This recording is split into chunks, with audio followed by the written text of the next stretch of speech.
Aleluia, aleluia, aleluia. O Senhor esteja convosco. Proclamação do Evangelho de Jesus Cristo segundo Mateus. Glória a vós, Senhor. Naquele tempo, Jesus foi à região de Cesareia de Filipe e ali perguntou aos seus discípulos: quem dizem os homens ser o Filho do Homem? Eles responderam: alguns dizem que é João Batista, outros que é Elias, outros ainda que é Jeremias ou algum dos profetas. Então Jesus lhes perguntou: e vós? Quem disseis que eu sou? Simão Pedro respondeu: tu és o Messias, o Filho de Deus vivo. Respondendo Jesus lhe disse: feliz és tu, Simão, filho de Jonas, porque não foi um ser humano que te revelou isso, mas o meu Pai que está no céu. Por isso eu te digo que tu és Pedro, e sobre esta pedra construirei a minha igreja, e o poder do inferno nunca poderá vencê-la. Eu te darei as chaves do reino dos céus. Tudo o que tu ligares na terra será ligado nos céus, tudo o que tu desligares na terra será desligado nos céus. Palavra da salvação. Glória a vós, Senhor. Queridos irmãos, esta passagem bíblica de hoje é talvez a passagem bíblica mais polêmica e mais questionada e mais discutida de todo o Evangelho, não? Onde Jesus entrega a Pedro as chaves do reino dos céus. Os protestantes fazem malabarismos incríveis tentando explicar por que Jesus realmente não estava querendo colocar a Pedro como cabeça da igreja. Mas deixa para lá. Olhemos desde o ponto de vista da fé. Isto é incrível.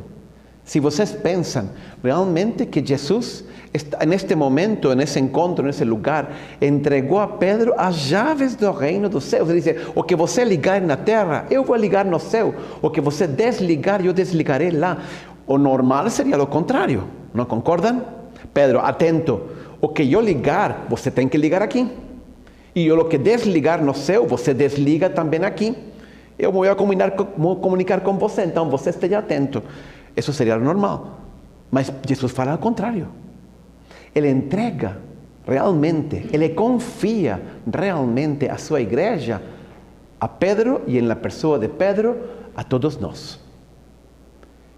Por isso que é incrível. Mas uno poderia pensar: mas Jesus não sabe que Pedro é fraco, que Pedro é pecador, que Pedro comete muitos erros. Sim, Jesus sabe, lógico. E ele também sabe que nós somos iguais. E então, como é que Jesus confia isso a Pedro e a todos nós, os mistérios, os tesouros da salvação? Esse é o ponto que eu queria falar com vocês hoje, né? Deus, que faz Deus com nossas falhas? Olha, claro que Deus sabe. Deus sabe que somos fracos, Deus sabe que cometemos muitos erros, mas, olha, vamos ver a Pedro, vamos ver primeiro a experiência que Jesus teve com Pedro e como isso é uma lição também para nós. E como isso é importante. E vamos ver o que Deus faz realmente com nossas falhas e por que Ele pode confiar em nós. E o que nós temos que fazer então. Olha, vamos responder 3 perguntas. Primeiro, o que Pedro fez de errado? Sim, ele foi fraco, ele pecou, ele negou a Jesus.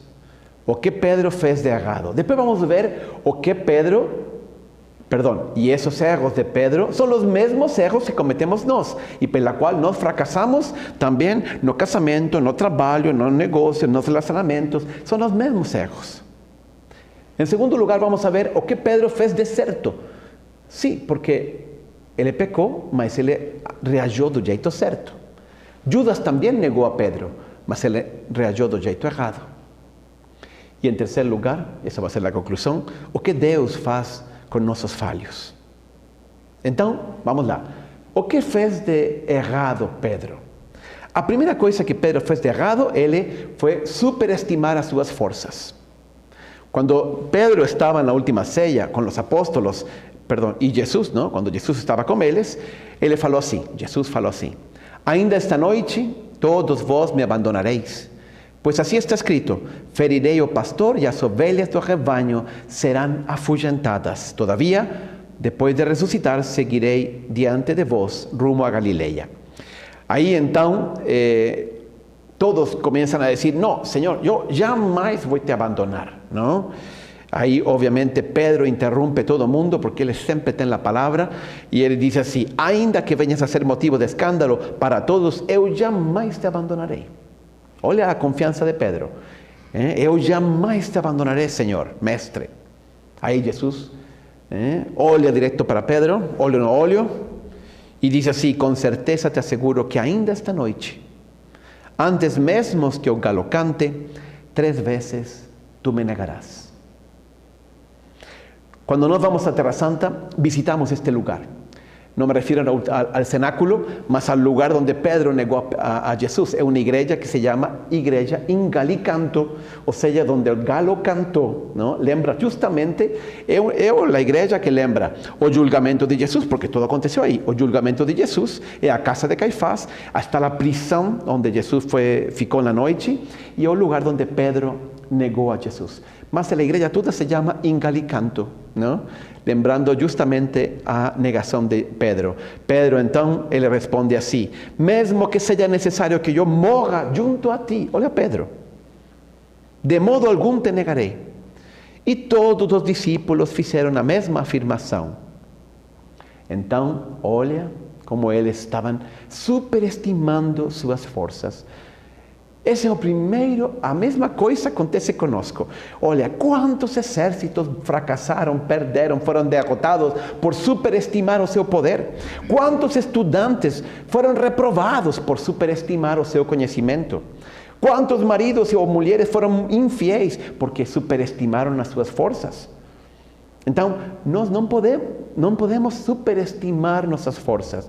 Nós temos que ser humildes e reconhecer nossa fraqueza. E eu diria mais, reconhecer muito cuidado, inclusive, não as fraquezas, sabe? A fraqueza até nós sabemos. Eu sou fraco nisso, então eu não me vou expor. O problema não são as fraquezas, o problema não são os pontos fracos, o problema são nossos pontos fortes. Aí é onde nós superestimamos nossa força. Ah, eu sou bom para isso. Não, isso nunca acontecerá comigo. Eu dou um jeito, não? Etc. E então, nós caímos. Então, temos que cuidar especialmente nossos pontos fortes. Primeiro erro de Pedro, superestimar suas forças. Segundo erro de Pedro, ele tinha medo da reprovação dos outros. Não? Cada vez que nós pensamos e estamos preocupados de que vão pensar as outras pessoas, nós estamos semeando um fracasso. Nós estamos no caminho de cometer um erro. Porque se a gente está mais preocupado do que as outras pessoas pensam, mesmo que você esteja cometendo um erro, você sigue o fluxo da corrente. Porque está preocupado do que pensam as pessoas. Que diz o Evangelho? Quando prenderam a Jesus, lo amarraram e lo estavam levando, ¿no?, de Getsemani para a casa de Caifás, o Evangelho Mateus comenta: Pedro seguiu Jesus de longe.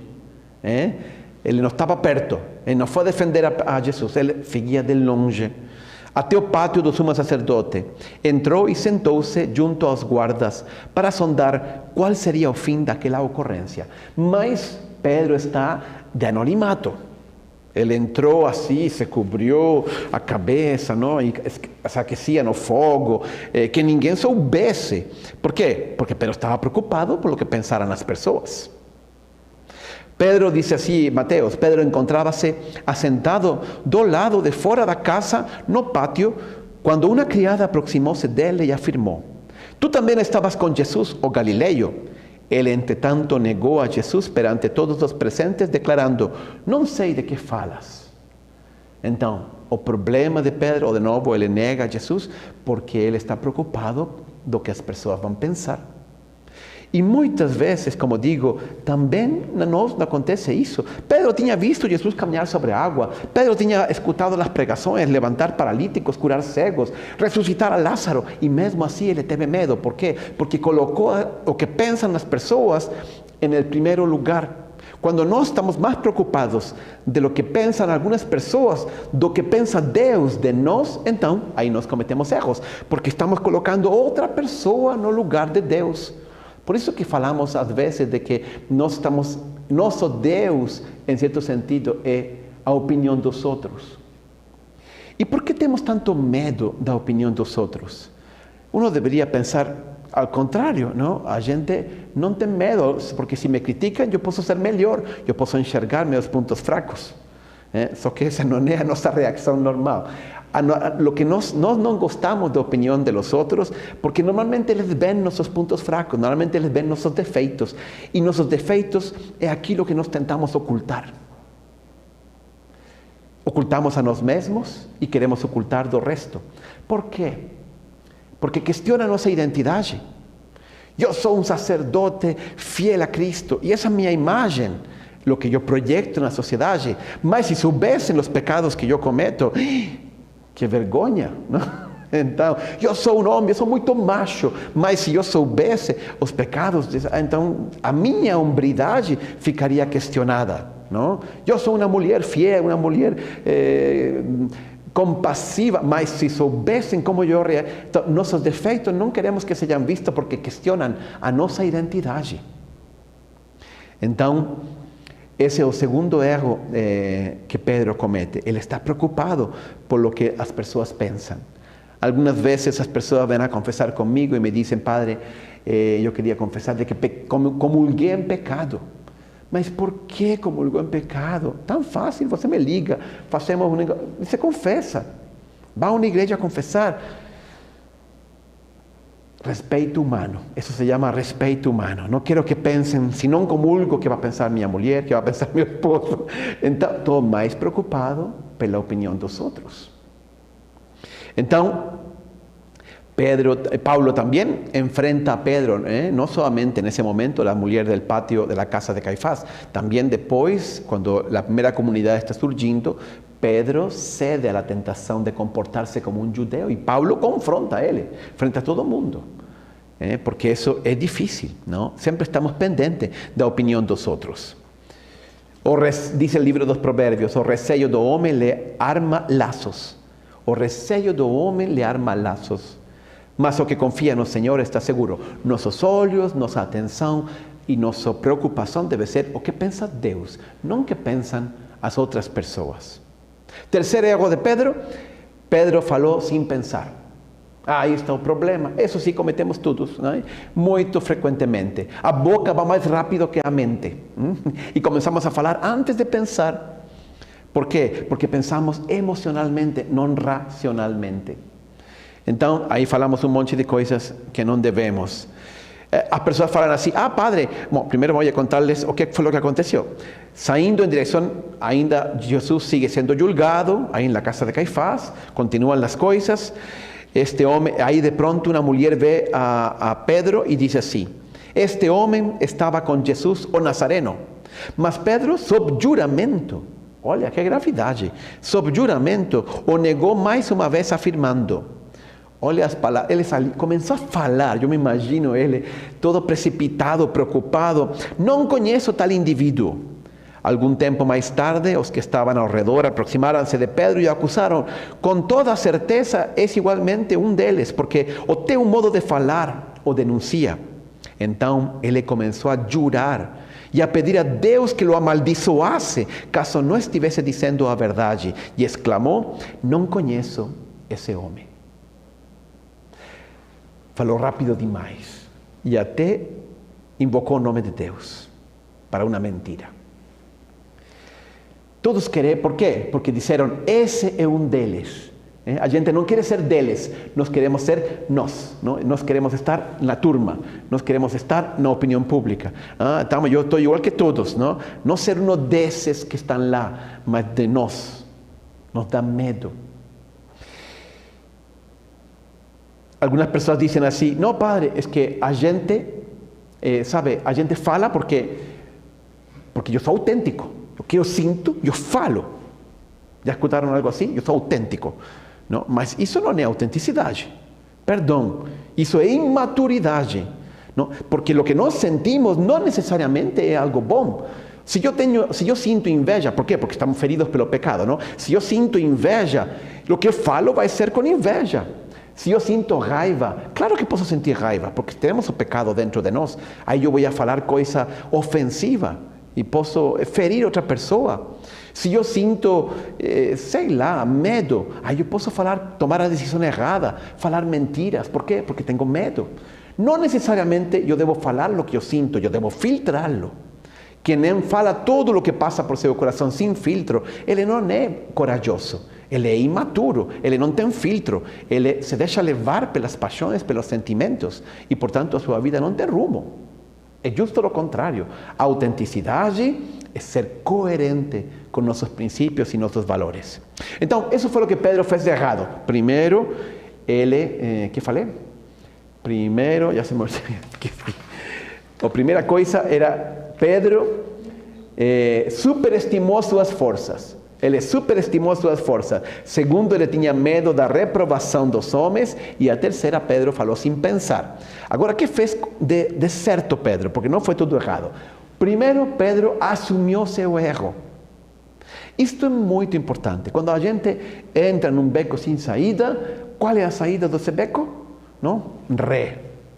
Só que alguns nos dá muita pena reconhecer nossos erros e ficamos aí batendo contra um muro nesse beco sem saída. A gente tem que dar a volta e para isso significa assumir nosso erro, assumir nosso fracasso e assumir nosso pecado, não fingir que não existiu, não tentar esquecer. Esse é o jeito errado. E muitas vezes quando nós assumimos nosso erro, assumimos a dor de ter fracassado. Claro, lógico, mas isso está bem. Diz o Evangelho, aquela passagem de novo, a mesma. Naquele momento, quando Pedro negou Jesus por terceira vez, naquele momento, Pedro se lembrou da palavra de Jesus que lhe advertira. Antes de que o galo cante, tu me negarás 3 vezes. E deixando aquele lugar, chorou amargamente. O que está fazendo Pedro? Pedro, ele trocou olhar com Jesus. Quando Jesus terminou de ser julgado, ele saiu do sinédrio e cruzou um olhar com Pedro. Aí foi onde Jesus olhou para ele e então se lembrou Pedro do galo que cantou e da profecia que Jesus tinha feito. Então ele disse assim, chorou amargamente. Isso significa abraçar nosso erro. Nós todos somos fracos, nós todos cometemos erros. E o único jeito de nos redimir e sair para frente é abraçar, precisamente, assumir nossas fraquezas e nossos fracassos e nossos erros. Porque se não fazemos isso, nós guardamos na geladeira. Não? Imagina que eu pego uma coca, assim, uma latinha de Coca-Cola, eu agito bem e depois boto na geladeira. Sabe o que acontece, não? Um dia você vai abrir a geladeira e isso vai estar tudo cheio de Coca-Cola por todo lado, não? Ele estoura. Eu não posso fingir que isso não existe. Você tenta, às vezes, jogar os erros e olhar para outro lado e jogá-los lá no fundo. Mas lembre-se, isso vai sair. Com Deus, não tem jeito. A gente tem que olhar a Jesus, como fez Pedro, e pronto, se cometeu um erro, assumir a responsabilidade e chorar. Porque esse choro é curativo, é transformador, é libertador. Então, essa é a primeira coisa que Pedro fez. A segunda, Pedro buscou ajuda. Pero quando nós cometemos erros, temos vergonha disso. Nos doe. Então, não queremos que as pessoas saibam. E aí a tendência é nos isolar. Eu fico sozinho, eu vou lá a meu canto. E não, o que temos que fazer é buscar ajuda. Colocar isso nas pessoas que nos compreendem, que nos ajudam, que nos apoiam. O que fez Pedro? Pedro voltou à comunidade. A primeira comunidade dos apóstolos, quando Jesus morreu, eles ficaram juntos. Eles estavam todos reunidos. Quando Jesus apareceu, estavam os apóstolos aí, todos juntos. Porque eles estavam apoiando uns a outros. Mesmo Pedro e os outros também, que tinham negado Jesus. De fato, sabem, o único que estava ao pé da cruz foi João, o mais novo de todos os apóstolos. Os outros todos fugiram. Então, buscar ajuda. Diz assim João: ao atardecer daquele dia, o primeiro da semana, os discípulos estavam reunidos, as portas trancadas por medo das autoridades judaicas. Mas estavam apoiando-se uns a outros. Isso também é muito importante. E En el matrimonio, ese es un lugar para encontrar ayuda, consolo y ser capaz, sabe, de abrir nossos erros, nossos fracassos, nossa vulnerabilidade. Eu não falo isso com a menina do supermercado, mas com minha esposa, com meu esposo, sim. Esse deveria ser o lugar de intimidade, onde eu sei que posso abrir meus erros e encontrar compreensão, encontrar apoio, encontrar ânimo para voltar a começar e sair do buraco. ¿No? Para eso es un casamento, somos una equipe y juntos superamos todas las dificultades. Tercera cosa que faz Pedro se abandona na misericórdia de Deus. Ele primeiro reconheceu, isso está de fato quando uno chega à casa, à igreja de Galicanto, tem 3 mosaicos. O primeiro é o mosaico de Pedro negando a Jesus, ¿no? Com uma fogueira, é um mosaico muito bonito. No centro está Pedro chorando. Detrás do altar está Pedro chorando uma pedra amargamente. E o terceiro é justo este que está aqui, ¿no? O terceiro mosaico é Jesus, confirmando Pedro na sua missão. Isso aconteceu em Galileia. Aí Jesus aparece e Jesus por 3 vezes pergunta a Pedro: Pedro, você me ama? E Pedro, al princípio, desprevenidamente, falou: claro, Senhor, eu te amo. E Jesus responde: cuida das minhas ovelhas, apastoreia as minhas ovelhas. Mas aí Jesus pergunta por segunda vez. Pedro de novo confirma que le ama. E Jesus de novo fala: cuida das minhas ovelhas. E por terceira vez Pedro pergunta a mesma coisa: Pedro, você me ama? Aí Pedro caiu na conta, claro. Eu neguei 3 vezes, por isso Jesus me está perguntando 3 vezes se eu le amo. E aí responde muito belo. Ele literalmente fala assim: Senhor, tu conheces todas as coisas e sabes que eu te amo. Você sabe tudo. Você sabe que eu te amo. Ou seja, o que está fazendo Pedro? Ele já entendeu. Entre eles teve um entendimento, não? Sim, eu sou fraco, te neguei 3 vezes. Mas, Senhor, você sabe tudo. Você sabe que eu te amo. E Jesus, de novo, confirma a Pedro: apacenta os meus cordeiros. Você está vendo? Isso que escutamos hoje no Evangelho, em que Jesus entrega a Pedro as chaves, a pesar das 3 negações de Pedro, a pesar de que Pedro fraquejou e que e negou Jesus, Jesus não nega Pedro. Jesus confia nele e lhe confirma ainda o cuidado e pastoreio de suas ovelhas. Portanto, conclusão. O que Deus faz com nossos falhos? Primeiro, quando nós pecamos e cometemos erros, e esta é a parte importante, isto é o que nós temos que lembrar. Quando nós pecamos e cometemos fracassos e erros, olha, Deus não fica em choque. Deus já sabe que nós somos fracos e somos pecadores. Ele não se decepciona. Eu falava semana passada, Deus não tem um plano B, Deus só tem um plano A. E Ele vai a fazer o que seja, quando nós voltamos a Ele e nos abandonamos na misericórdia dEle, Ele vai fazer o que seja necessário para restabelecer o seu plano. Ele não se decepciona, Ele não fica em choque, Ele nos ama apesar de nossos fracassos. E Paulo diria, Ele usa mais ainda nossos fracassos para construir a sua igreja. Pedro, tu és pedra e sobre esta pedra eu edificarei a minha igreja. Isso é muito bonito. Não é a igreja de Pedro. Pedro, você é pedra. Só isso. Você vai ficar aí. Seja humilde e eu farei, apesar de sua fraqueza, a minha igreja. Isto é um consolo para nós. Deus é quem construi. Jesus é quem construi a sua igreja. Segunda coisa que faz Deus, quando nós pecamos, Deus nos dá força e ora por nós. Deus nos dá força e ora, Jesus nos dá força, ora por nós. Jesus é o intercessor diante de Deus, o principal de todos. Olha o que fala Jesus a Pedro, também na última ceia. Ele diz assim: Simão, Simão, eis que Satanás já recebeu autorização para vos peneirar como trigo. Mas eu roguei por ti, para que a tua fé não se esgote. Tu, pois, quando te converteres, fortalece os teus irmãos. Olha que belo, não? Eu já roguei por ti. Você já pensou que Jesus está orando por você 24 horas por dia, 168 por semana? 365 dias por ano. Ele nunca para de orar e Ele nunca para de enviar-nos através do Espírito Santo a sua força. Última coisa que Deus faz quando nós pecamos, Jesus confia em nós.